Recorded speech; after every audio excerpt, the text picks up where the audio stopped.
বন্ধুরা, বাবাইদার কোচিং 2.0 তোমাদের সবাইকে স্বাগতম।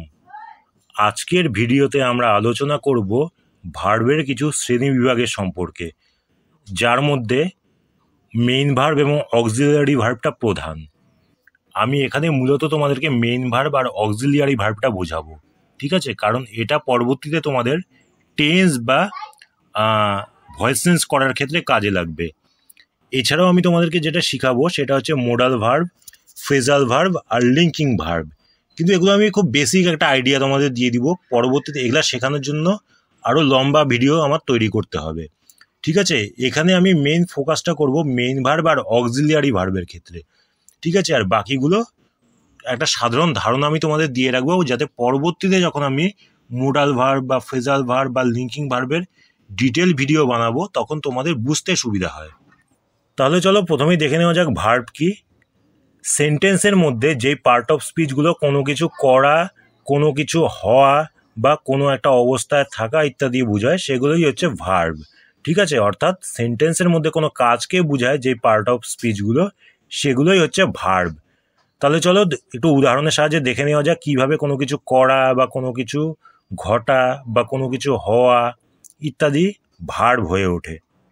দেখো, ভার্বের কাজ হচ্ছে, ভার্বের কাজ কোনো কাজকে বোঝানো, কোনো কাজ করাকে বোঝানো। কীরকম? যেমন ইট, রান, সিট, এগুলো তো কোনো কাজ করাকে বোঝাচ্ছে, এগুলো হচ্ছে ভার্ব। যখন সেন্টেন্সের মধ্যে কোনো কাজ করা, কোনো কিছু মানে কোনো কাজ করাকে বোঝাবে যে পার্ট অফ স্পিচগুলো, সেগুলো হচ্ছে ভার্ব হবে। যেমন ইট, ইট মানে খাওয়া, রান মানে দৌড়ানো, সিট মানে বসা, প্লে মানে খেলা। আবার দেখো, কোনো কিছু অনুভব করা সেটা বোঝাবে যখন, তখন সেগুলো হবে ভার্ব। কোনো পার্ট অফ স্পিচ যখন কোনো কিছু অনুভব করাকে বোঝাবে বা কোনো অভিজ্ঞতা লাভ করাকে বোঝাবে তখনও সেগুলো হবে ভার্ব। যেমন লাভ, হেট, বিলিভ, লাইক, নো, ঠিক আছে? এগুলোকে বলা হয় হচ্ছে, যখন এই সমস্ত অনুভূতিগুলোকে বোঝাবে বা কোন এই সমস্ত অভিজ্ঞতাগুলোকে বোঝাবে, অভিজ্ঞতা লাভ করাগুলোকে বোঝাবে বা এগুলো এই অনুভূতিগুলোকে অনুভব করা বোঝাবে, তখনও সেগুলো হবে ভার্ব। আবার দেখো, কোনো কিছু হওয়া বা কোনো একটা অবস্থা থাকা, এগুলো বোঝানোর ক্ষেত্রেও কিন্তু যে পার্ট অফ স্পিচগুলো ব্যবহৃত হয় সেগুলো ভার্ব। আচ্ছা, তোমাদের এখানে একটা কথা মনে হতে পারে, বিশেষ করে যারা আমার ওই নাউনের ভিডিওটা দেখছো, টাইপস অফ নাউন, তাদের মনে হতে পারে যে আচ্ছা বাবাইদা, তুমি তো বলছিলে যে অ্যাবস্ট্রাক্ট নাউন পড়ানোর সময় সেই সমস্ত জিনিসগুলো যেগুলোকে আমরা ইন্দ্রিয় দিয়ে, 5টা ইন্দ্রিয় দিয়ে অনুভব করতে পারি না কিন্তু সেগুলোর অস্তিত্ব আছে, সেগুলো অ্যাবস্ট্রাক্ট নাউন হয়। যেমন ভালোবাসা, তাকে আমরা ছুঁয়ে দেখতে পারি না, কানে শুনতে পারি না, তাই তো, মেপে দেখতে পারি না, কিন্তু তাদের অস্তিত্ব আছে। এই ভালোবাসা অতএব একটি, বলছিলে তুমি, অ্যাবস্ট্রাক্ট নাউন। তাহলে এখানে তুমি বলছো ভালোবাসা ভার্ব, কি করে সম্ভব? দেখো, আমাদের মনের বিভিন্ন অনুভূতি থাকে, তো সেই অনুভূতিগুলোর এক একটা নাম আছে। ভালোবাসা একটা অনুভূতির নাম, ঘৃণা একটা অনুভূতির নাম। অতএব সেই নাম, সেই অনুভূতিটার নাম বোঝানোর ক্ষেত্রে যদি ব্যবহৃত হয় লাভ শব্দটা, তখন সেটা হচ্ছে অ্যাবস্ট্রাক্ট নাউন। কিন্তু সেই অনুভূতিটাকে মনে মনে অনুভব করা, যে সেইটারও নাম হচ্ছে লাভ বা হেট, ঠিক আছে? অনুভূতিটাকে মনে মনে অনুভব করছি আমি, এই অনুভব করার কাজটা বোঝানোর ক্ষেত্রে যখন শব্দটা ব্যবহৃত হবে তখন সেটা কিন্তু আর অ্যাবস্ট্রাক্ট নাউন থাকবে না, তখন সেটা হবে ভার্ব। তাহলে কি বললাম যদি মনের একটা অনুভূতির নাম হিসাবে যদি লাভ শব্দটা থাকে যদি, তাহলে সেটা হচ্ছে অ্যাবস্ট্রাক্ট নাউন। কিন্তু যখন মনে মনে ওই অনুভূতিটাকে অনুভব করা বোঝানোর ক্ষেত্রে যদি ব্যবহৃত হয় তখন সেটা হচ্ছে verb. For example, hate is like fire that destroy everything. ঘৃণা হচ্ছে আগুনের মতন, যেটা সমস্ত কিছুকে ধ্বংস করে দেয়। আমাদের মনের মধ্যে অনেক অনুভূতি আছে, তার মধ্যে একটা অনুভূতি হচ্ছে ঘৃণা, এবং সেই অনুভূতিটা হচ্ছে আগুনের মতন, যেটা সমস্ত কিছুকে ধ্বংস করে দেয়। অনুভূতিটার নাম বোঝানোর ক্ষেত্রে এখানে হেট শব্দটা ব্যবহৃত হলো, অতএব এটা হচ্ছে অ্যাবস্ট্রাক্ট নাউন। কিন্তু আবার দেখো, আই হেট ডিসঅনেস্ট পিপল, আমি অসৎ লোকদের ঘৃণা করি। অসৎ লোকদের প্রতি হওয়া যে আমার মনের অনুভূতি, সেই অনুভূতিটার নাম হেট, এবং সেই অনুভূতিটাকে মনে মনে অনুভব করার যে কাজটা, সেই কাজটার নাম হচ্ছে হেড। ঠিক আছে, হেড করা। এই ক্ষেত্রে হেড হচ্ছে ভার্ব হিসেবে ব্যবহৃত হচ্ছে। আশা করি তোমরা বুঝতে পারলে। যদি না বুঝে থাকো তাহলে আমাকে নিচে কমেন্ট করে জানাও, আমি তোমাদের পরের কোনো ভিডিওতে এটা আরো ডিটেলে বুঝিয়ে দিব। যেমন দেখো, হওয়া, থাকা ইত্যাদি বোঝানোর ক্ষেত্রেও ভার্ব ব্যবহৃত হয়। যেমন I am, he is, they are, he was, they were, I have, you has, he has. হওয়া, থাকা ইত্যাদি বোঝানোর ক্ষেত্রেও যে পার্ট অফ স্পিচগুলো ব্যবহৃত হয় সেগুলো হচ্ছে ভার্ব। এবার আসি আমাদের মূল টপিক, অর্থাৎ মেইন ভার্ব এবং অক্সিলিয়ারি ভার্ব। মেইন ভার্ব কি? মেইন ভার্ব হচ্ছে দেখো, সেন্টেন্স তো ভার্ব ছাড়া গঠন হতে পারে না। ভার্বের কাজ হচ্ছে কোনো কাজকে বোঝানো সেন্টেন্সে। ভুল বললাম, বেশিরভাগ সেন্টেন্সই ভার্ব ছাড়া গঠিত হতে পারে না। খুব সামান্য কিছু সেন্টেন্স আছে যেগুলো ভার্ব ছাড়া গঠিত হতে পারে। যেমন ইয়েস বা নো, শুধু ইয়েস বা নো বলে আমরা একটা সেন্টেন্স সম্পূর্ণ করে দিতে পারি, সেগুলোর ক্ষেত্রে ভার্ব লাগে না। যাই হোক, ওটা আলাদা টপিক, এটা মাথায় রাখার দরকার নেই। যেটা বুঝাচ্ছি সেটাকে শোনো। দেখো, ভার্ব ছাড়া বেশিরভাগ সেন্টেন্সই গঠন হতে পারে না, তাই তো? ভার্বের কাজ কি? কোনো কাজ করকে বোঝাচ্ছে, তাহলে সেন্টেন্সের প্রধান কাজটাকে বোঝাচ্ছে যেই পার্ট অফ স্পিচটা, সেটা হচ্ছে মেইন ভার্ব। ঠিক আছে। আর আরেকটা বিষয় কি, সেটা হচ্ছে মেইন ভার্বের একটা অর্থ অবশ্যই থাকবে, নির্দিষ্ট একটা অর্থ থাকবে। ঠিক আছে। অর্থাৎ যখনই আমরা মেইন ভার্বটাকে শুনবো, শুধু মেইন ভার্বটুকুকে যদি তুলে নিয়ে আমার সামনে বলা হয়, আমরা কিন্তু কোনো একটা কাজের নাম বুঝতে পারবো, তাই তো? কিরকম? আমার সামনে কেউ যদি বলে ইট, আমি বুঝতে পারবো কি কাজ হচ্ছে। যদি কেউ বলে প্লে, আমি বুঝতে পারবো কি কাজ হচ্ছে। এই যে অর্থপূর্ণ যে ভার্বগুলো, যেগুলো সেন্টেন্সের মধ্যে, অর্থপূর্ণ মানে আছে এরকম যে ভার্বগুলো সেন্টেন্সের মধ্যে কোনো যে মূল কাজটাকে বোঝাচ্ছে, সেন্টেন্সের মধ্যে তো কোনো একটা কাজ করাকে বোঝাচ্ছে। ও খাচ্ছে, ও যাচ্ছে, ও হইল, তাই তো? ও হয়, তাই তো? ও ছিল, ও দেখছে, এরকম কিছু। এই যে হচ্ছে, দেখছে, হয় ইত্যাদি যে ভার্বগুলো, যে সেই প্রধান কাজটাকে বোঝাচ্ছে যে ভার্বটা, সেটাই হচ্ছে মেইন ভার্ব। একটু জটিল লাগলো কি? চলো তাহলে একটু উদাহরণের মাধ্যমে বিষয়টা দেখে নিই। এখানে দেখো 3টা উদাহরণ দেওয়া আছে। আই ইট রাইস, আমি ভাত খাই। তাহলে খাওয়ার কাজটা বোঝাচ্ছে কোন পার্ট অফ স্পিচটা? ইট, তাই তো? ইট হচ্ছে মেইন ভার্ব এখানে। ইউ প্লে ফুটবল, তুমি ফুটবল খেলো। এখানে সেন্টেন্সে কি কোনো একটা খেলার কথা বোঝাচ্ছে, তাই তো? খেলা করার কথা বোঝাচ্ছে। এই খেলা করারটা বোঝাচ্ছে কোনো পার্ট অফ স্পিচটা প্লে, তাই তো? অতএব এটা হচ্ছে খেলা করার কাজটা বোঝাচ্ছে কোন পার্ট অফ স্পিচটা, সেটা হচ্ছে প্লে। ঠিক আছে। অতএব প্লে একটি ভার্ব। দে রিড বুকস, তারা বই পড়ে। এখানে পড়া, এই কাজটা বোঝাচ্ছে কোন পার্ট অফ স্পিচটা? রিড। অতএব ইট, প্লে, রিড এগুলো হচ্ছে ভার্ব। ঠিক আছে। অর্থাৎ কাজগুলো করা বোঝাচ্ছে যেই পার্ট অফ স্পিচটা বা স্পিচগুলো, সেগুলো হচ্ছে ভার্ব, বা আরও ভালো করে বললে মেইন ভার্ব। এবার দেখো অক্সিলিয়ারি ভার্ব বা হেল্পিং ভার্ব কি। সেন্টেন্সের মধ্যে যেই ভার্বগুলো মেইন ভার্বকে সাহায্য করার জন্য থাকে তাদেরকে বলা হয় অক্সিলিয়ারি ভার্ব। ঠিক আছে। অক্সিলিয়ারি ভার্ব কি করে? মেইন ভার্বের টেন্স, মুড, ভয়েস চেঞ্জ করে দেয়। টেন্স কি, মুড কি, ভয়েস কি, সেটা পরের কোনো ভিডিওতে বুঝাবো, শুধু এই লাইনটুকু তোমরা দেখে রাখো। ঠিক আছে।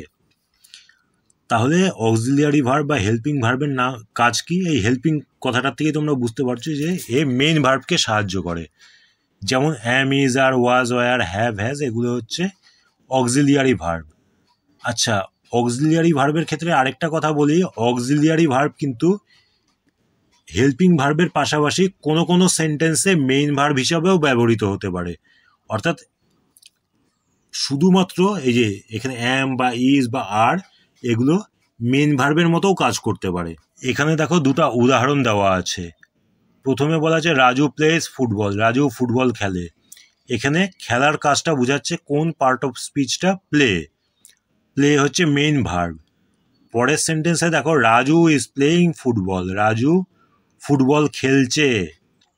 এখানে ইজ এই পার্ট অফ স্পিচটা কি করছে, প্লে এই পার্ট অফ স্পিচকে সাহায্য করছে। রাজু ইজ প্লেয়িং, রাজু খেলা করছে, তাই তো। এখানে দেখো এখানে ইজ হচ্ছে হেল্পিং ভার্ব, কারণ এ প্লে এই ভার্বটাকে সাহায্য করছে।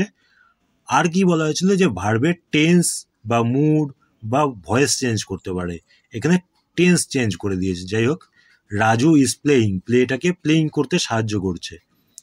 ঠিক আছে, কি করে সাহায্য করছে সেটা আমি টেন্স যখন পড়াবো তখন তোমরা বুঝতে পারবে। এখন শুধু উদাহরণটা দেখো কিভাবে অক্সিলিয়ারি ভার্ব মেইন ভার্বকে সাহায্য করে। ঠিক আছে, তাহলে তোমরা মেইন ভার্ব আর অক্সিলিয়ারি ভার্ব বিষয়টা কি বুঝতে পারলে? যদি না বুঝে থাকো তাহলে কমেন্ট করে আমাকে নিচে জানাও, পরবর্তীতে আমি আরো বিস্তারিত ভিডিও বানিয়ে তোমাদেরকে এটা বুঝতে সাহায্য করব। এবারে চলো দেখি মোডাল ভার্ব কি। মোডাল ভার্ব হচ্ছে এক রকমের অক্সিলিয়ারি ভার্ব, সেগুলো কোন ক্ষেত্রে ব্যবহৃত হয়, সেগুলো হচ্ছে কোনো কিছু হতে পারে, করতে পারে, হওয়ার সম্ভাবনা আছে, মানে কোনো সম্ভাবনা বোঝানোর জন্য বা দক্ষতা বোঝানোর জন্য, মানে কারোর কিছু করার ক্ষমতা আছে, কোনো কিছু হওয়ার সম্ভাবনা আছে, এগুলো বোঝানোর ক্ষেত্রে মোডাল ভার্ব ব্যবহৃত হয়।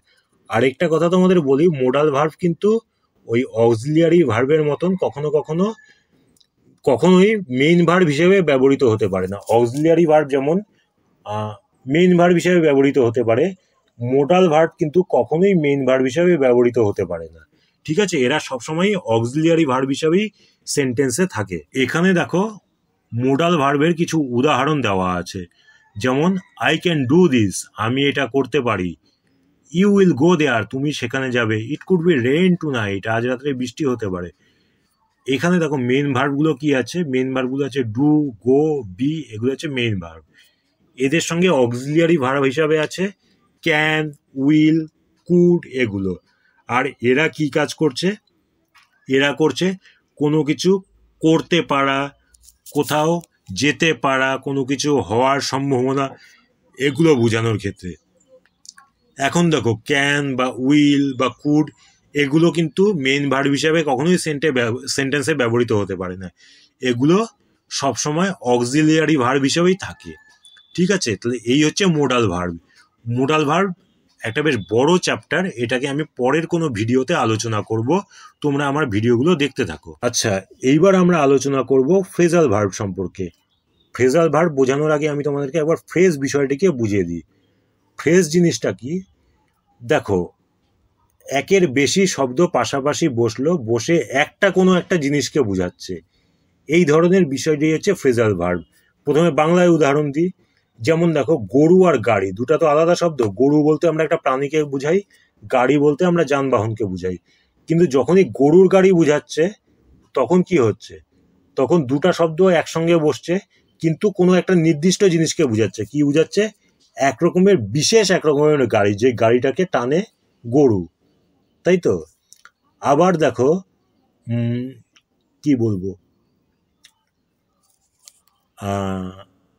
আচ্ছা আরেকটা কি উদাহরণ দেওয়া যায়, আচ্ছা রোদ চশমা, সানগ্লাসকে আমরা জায়গায় বলে থাকি। রোদ একটা আলাদা শব্দ, চশমা একটা আলাদা শব্দ। যখন রোদ চশমা যখনকার বললাম তখন কি বোঝাচ্ছে, একটা বিশেষ ধরনের চশমাকে বোঝাচ্ছে যেটা রোদের সময় ব্যবহৃত হয়, তাই তো। আবার দেখো কেটে পড়া, কাটা একটা আলাদা শব্দ, কাটা মানে কোনো কিছুকে খণ্ড খণ্ড করা, পড়া মানে পড়ে যাওয়া। কেটে পড়া যখন ব্যবহৃত হচ্ছে তখন কি হচ্ছে মানেটা, তখন সেটার মানে দাঁড়াচ্ছে পালিয়ে যাওয়া বা চলে যাওয়া, তাই তো। এবার দেখো একের বেশি শব্দ পাশাপাশি বসে সেটা কিন্তু একটাই মোটে শব্দের মতন কাজ করছে, এই ধরনের বিষয়গুলোই হচ্ছে ফ্রেজ। এবার দেখো ইংলিশের ক্ষেত্রে কি হয়, কখনো কখনো ভার্ব আর প্রিপজিশন পাশাপাশি বসে, এবং সেটা কি হয়, সেটা একটা ভার্বের মতন কাজ করে এবং তার মানে সম্পূর্ণ অন্যরকম কিছু বোঝায়, সেটাই হচ্ছে ফ্রেজাল ভার্ব। বুঝতে পারলে, ভার্ব এবং প্রিপজিশন পাশাপাশি বসে সেটা একটা ভার্বের মতন কাজ করছে এবং তো অন্যরকম একটা কোনো মানে বোঝাচ্ছে। ঠিক ঠিক আছে, সেটাই হচ্ছে ফ্রেজাল ভার্ব। ফ্রেজাল ভার্বের কিছু উদাহরণ তাহলে তোমাদের আমি দেখাই এখানে। In a tough situation like this a person should go only wise well wishers. এখানে দেখো গো বাই, গো মানে যাওয়া, বাই মানে পাশে। গো হচ্ছে ভার্ব, বাই হচ্ছে প্রিপজিশন। এবার গো বাই একসঙ্গে বসছে, যদিও সেন্টেন্সে লেখার সময় আমি পাশাপাশি লিখিনি, এটা সেন্টেন্স গঠনের সুবিধার জন্য। তাহলে দেখো গো বাই, গো বাই কিন্তু গো মানে গো যাওয়াও বোঝাচ্ছে না, বাই মানে পাশেও বোঝাচ্ছে না। গো বাই মানে কি বোঝাচ্ছে? কারণ নির্দেশ অনুযায়ী চলা, ঠিক আছে, কারোর উপদেশ অনুযায়ী চলা, এটা বোঝানোর ক্ষেত্রে ব্যবহৃত হচ্ছে। গো বাই এখানে ফ্রেজাল ভার্ব। আবার দেখো your English speaking skill is looking up day by day. তোমার ইংরাজি বলার দক্ষতা দিনকে দিন কিন্তু উন্নতি করছে। এখানে লুক মানে দেখা, আপ মানে উপরে। লুক এখানে ভার্ব, আপ মানে প্রিপজিশন, কিন্তু যখন লুক আপ পাশাপাশি বসছে তখন কি হচ্ছে? তখন সম্পূর্ণ অন্যরকম একটা মানে বোঝাচ্ছে, যেটার মানে হচ্ছে ইমপ্রুভমেন্ট। আবার দেখো টাইম র্যান আউট, সময় শেষ হয়ে গিয়েছিল। রান মানে দৌড়ানো, আউট মানে বাইরে। কিন্তু রান আউট মানে কি বোঝাচ্ছে? মানে বোঝাচ্ছে শেষ হয়ে যাওয়া। এগুলি হচ্ছে ফ্রেজাল ভার্ব। ফ্রেজাল ভার্ব অনেক বড় একটা বিষয় এবং তোমাদেরকে হয়তো অনেক কিছু মুখস্থ করতে হবে। তোমাদের যদি কোনো বেসিক ইংলিশ গ্রামার বই থাকে বাড়িতে, তোমরা একটু দেখে নিতে পারো সেটা, ঠিক আছে? এটা নিয়েও আমি পরে ভিডিও বানাবো। যাই হোক, তাহলে ফ্রেজাল ভার্ব বিষয়টা কি বোঝা গেল, তাই তো? এবার চলো দেখে নেওয়া যাক লিঙ্কিং ভার্ব বিষয়টি কি। লিঙ্কিং ভার্ব কিছুই না, সেই সমস্ত ভার্বগুলো যেগুলো কিনা সাবজেক্টকে সেন্টেন্সের বাকি অংশের সঙ্গে যুক্ত করে। এছাড়া সিমস, বিকাম এগুলো হচ্ছে লিঙ্কিং ভার্ব হিসেবে ব্যবহৃত হয়।